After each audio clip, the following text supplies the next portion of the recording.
ஐயா நல்லகண்ணும் கருணாநிதி ஒரு வயசு ஆகுதானே? இவளை பார்த்தா எங்க ஐயா நல்லகண்ணோட ஒரு வயசு கூட. கருணாநிதி ஐயா 6 ஆண்டு காலம் சிறையில் இருந்து கண்டா நம்ம ஐயா நல்லகண்ணு. மீச முடிய அப்படி புடுங்கி ஒவ்வொன்னா சுருட்டால சுருட்டி சித்திரவதை செய்யும் போதும் போராட்டத்திலிருந்து விலகாத மாபெரும் வீரண்டா வாழும் நம்ம ஐயா நல்லகண்ணு. இந்த நாட்டில் வகித்த பதவியை சொல்றா மனச்சான்றோட மான தமிழர். அது கவுன்சிலர், சட்டமன்ற உறுப்பினர், பாராளுமன்ற உறுப்பினர். கோவையில பாராளுமன்றத்துக்கு போட்டியிடும் போது சிபி ராதாகிருஷ்ணன் பாரதிய ஜனதாவோட கூட்டணி வச்சு சிபி ராதாகிருஷ்ணன் ஆதரிச்சு நல்லகண்ண தோக்கடிச்ச நாய்கள் தாங்க. இந்த நாட்டின் விடுதலைக்கு போராடவங்க, போராட்டத்துல கருணாநிதி பங்குங்க.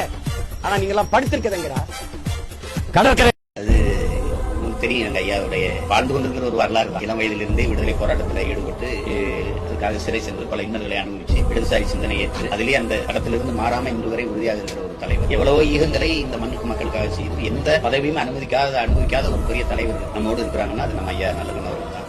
அரசியலில் தன்னலம் என்பது ஆடம்பரம் இல்லாத ஒரு எளிமை நேர்மை தூய்மைனா இன்னைக்கு ஒரே அடையாளம் நம்ம ஐயா நல்லகண்ணு.